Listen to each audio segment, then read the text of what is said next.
Yeah, so ladies and gentlemen, Elon Musk became a trillionaire today after SpaceX IPO opened on the stock market first day. And the very first thing the Democrats were ready to come out and start telling everyone is, you see, this is why we need to be taxing the rich more. This is why. Look, no one needs to be a trillionaire. How dare he? Now, mind you, they don't want to mention the part about how he's also affecting the lives of 4,400 of his employees by way of these IPOs that will now become millionaires.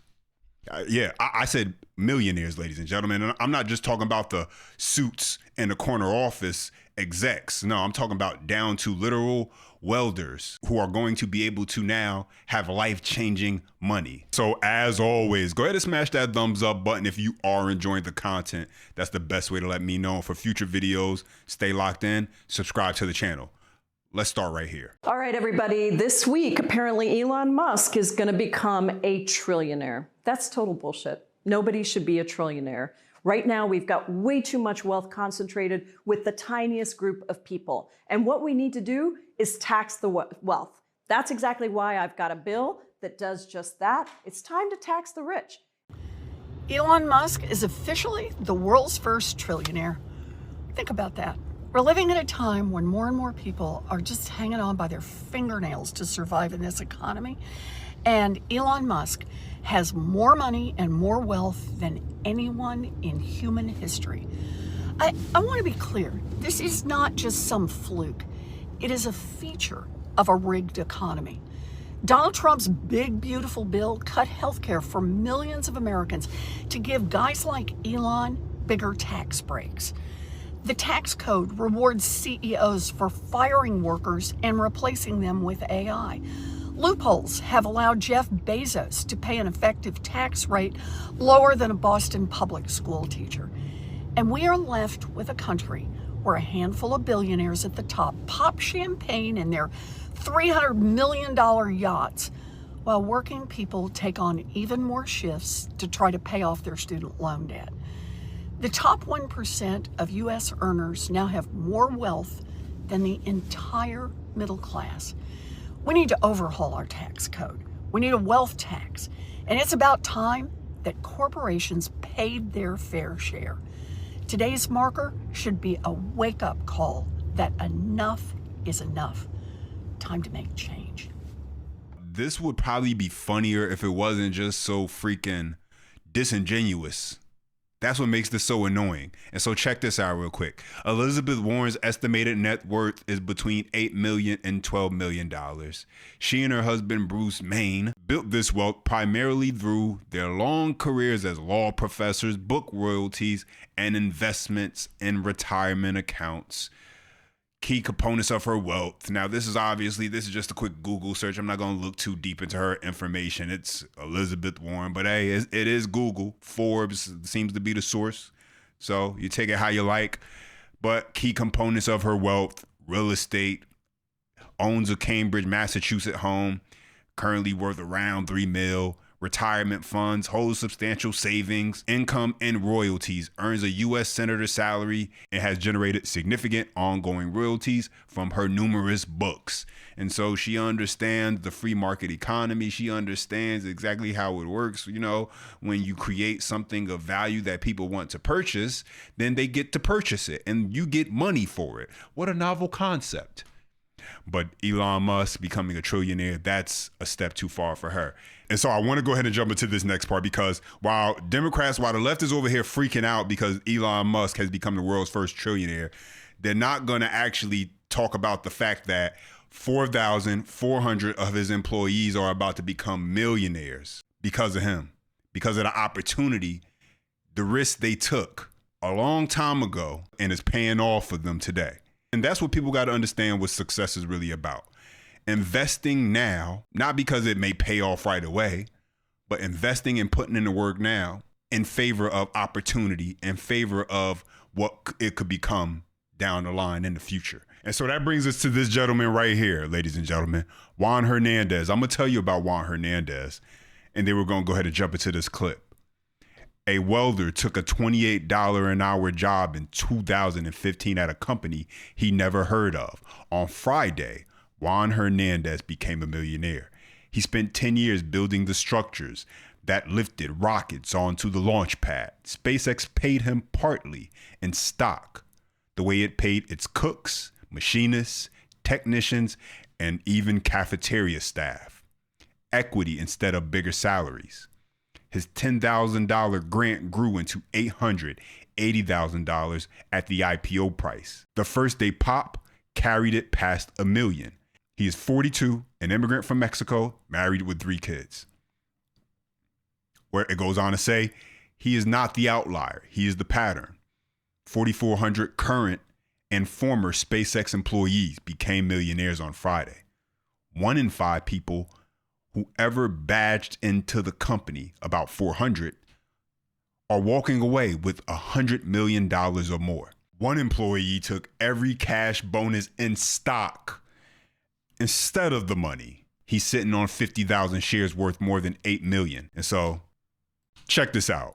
Right now, we are counting down the hours until SpaceX goes public. That happens in a short amount of time, and it's not just Elon Musk who stands to make some major cash. Thousands of current and former employees are poised to become millionaires today.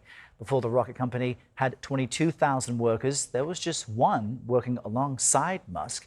And our Jolene Kent spoke with him about what this moment means. She's here with us in studio for this momentous day. Jolene, good morning. Always great to see you. Good morning. Great to see you in person. Viewers are wondering how life-changing this could be for them, but how life-changing will this be for the staff that you spoke with? Well, it's really interesting because people all the way from the C-suite executives down to the welders and cooks, they're standing to make a lot of money. And investors are really watching to see how the market values Elon Musk's companies.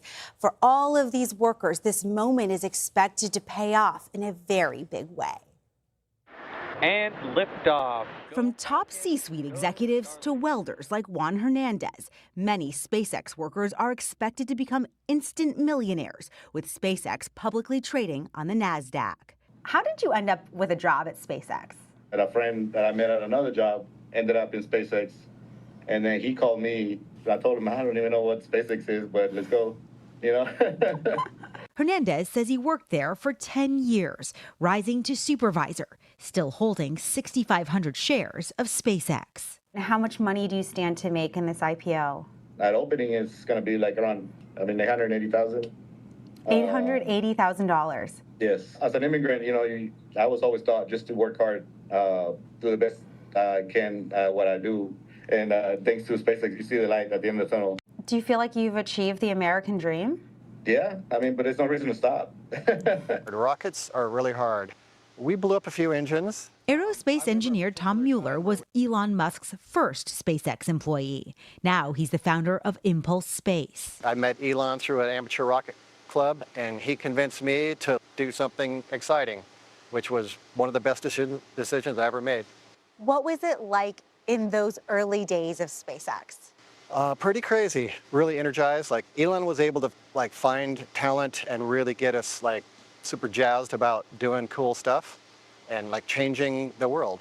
We believed it and we did it. As for the average investor, buying a share of SpaceX after the IPO is no sure bet. The stock might, pop on the day one, the way IPOs often do. But the real takeaway is there's no margin of safety. So the question for so many people today is whether or not to buy in, right? Morningstar is warning that there are no guarantees here. SpaceX is not a profitable company yet. There's a lot of risks around whether the technology delivers, but it's really a remarkable moment. It's going to have these big ripple effects across the economy. We're talking about the housing market, people's ability to pay their bills for the rest of their lives.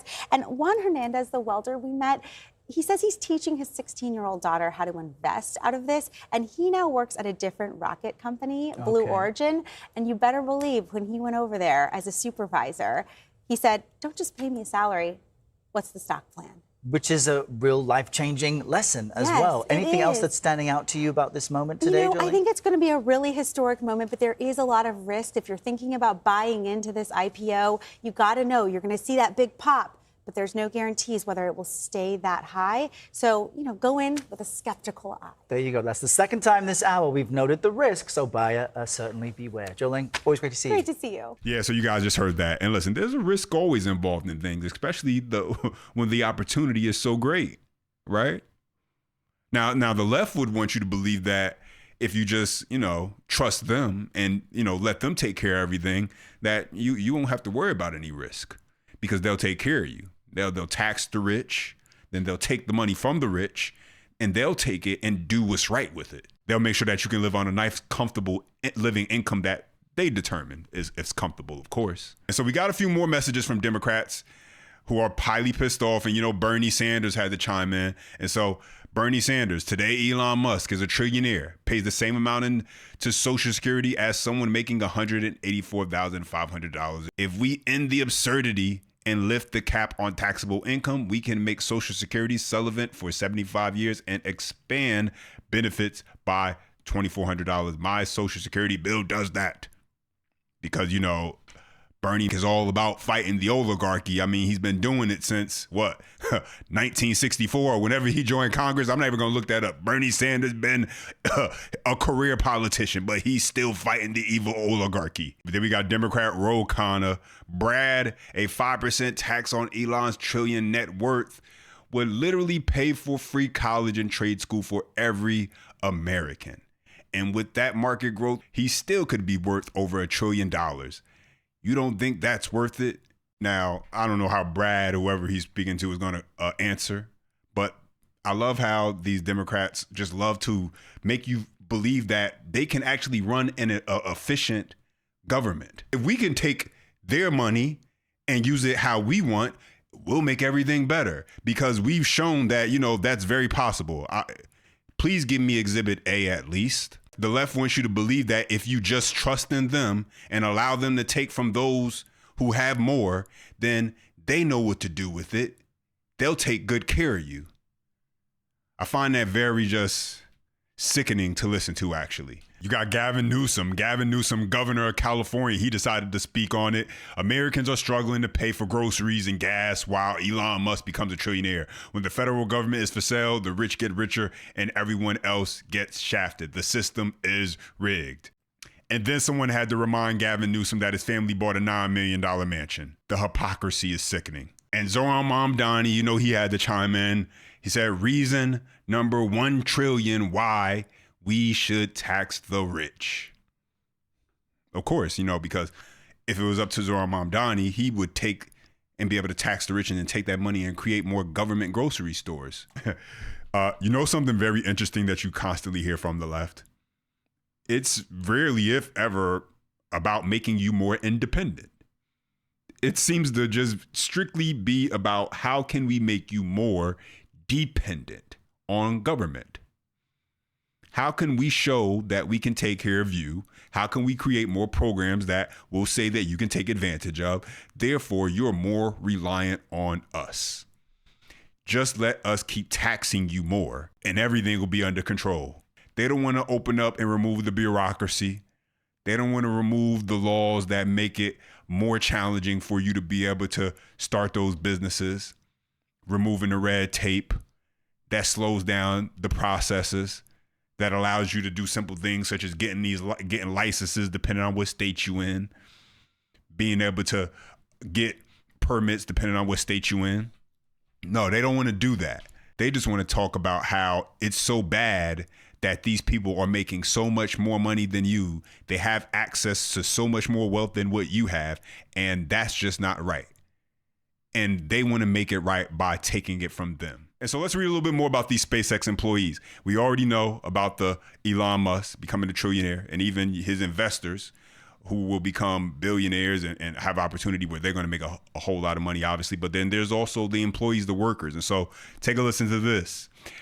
As Trevor Hayes was getting ready to graduate from college in 2011, his parents wanted him to take what they saw as a stable job at General Electric.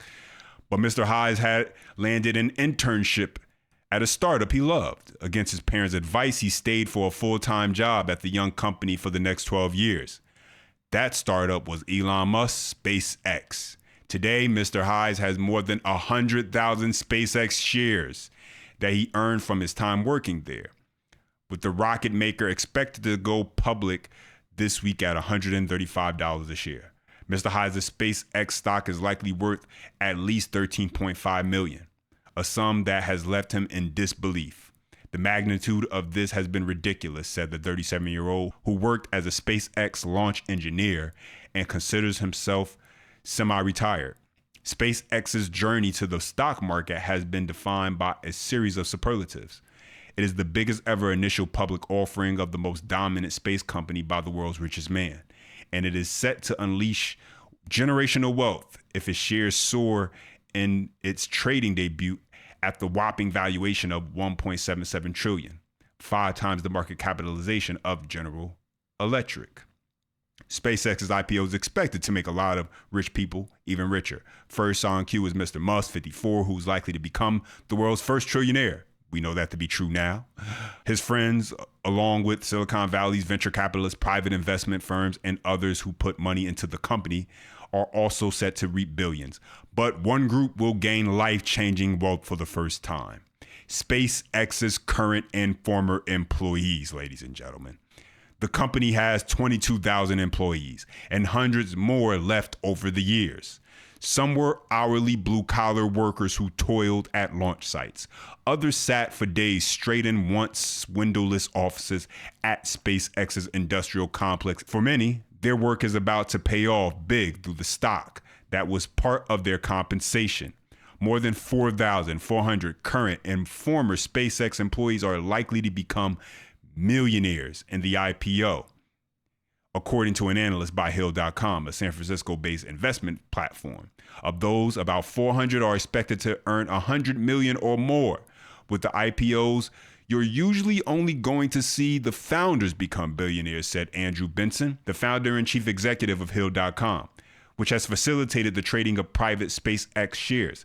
It's uncommon to have 400 people at that threshold of $100 million, he added. It speaks to the enormous wealth that's being created here. Among SpaceX's former employees, one winner is Gavin Pettit, 42, who joined the company in 2012 as an engineer who oversaw launches. At the time, SpaceX awarded him several thousand shares on top of his $80,000 salary, which he shared was worth $1,380, Mr. Pettit said.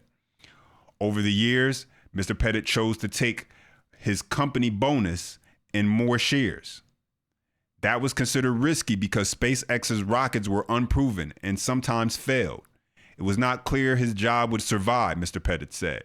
It also meant he had to stay at the company for 5 more years until all his shares vested and were earned over time. Mr. Pettit sometimes sold his X shares in biannual liquidity events where employees could sell their private shares to other buyers. Those sales helped him pay off his house in Denver, but he mostly held on to his stock and has more than 50,000 shares, enough to make him a millionaire several times over. But listen, in my opinion, this is not about Elon Musk becoming a trillionaire, or it's not even about him becoming a millionaire maker, making these 4,400 employees into millionaires. This is just about opportunity. Opportunity where if you are willing to invest, if you're willing to take some risk, if you're willing to put in the sweat equity, take some chances, invest in your future, then you increase the probability and the likelihood that it will pay off. Nothing's a guarantee in life. There are no guarantees. But the Democrats, the left, they will like you to believe that there is, that they can just guarantee that they'll make everything okay if you just let them do what they want with other people's money. But those are my thoughts in the update. Now I want to hear from you. Drop your comments down below. I appreciate when you guys chime in. Don't forget, if you enjoy the content, smash that thumbs up button. That's the best way to let me know. Subscribe and stay locked in with all the future videos. Until next time.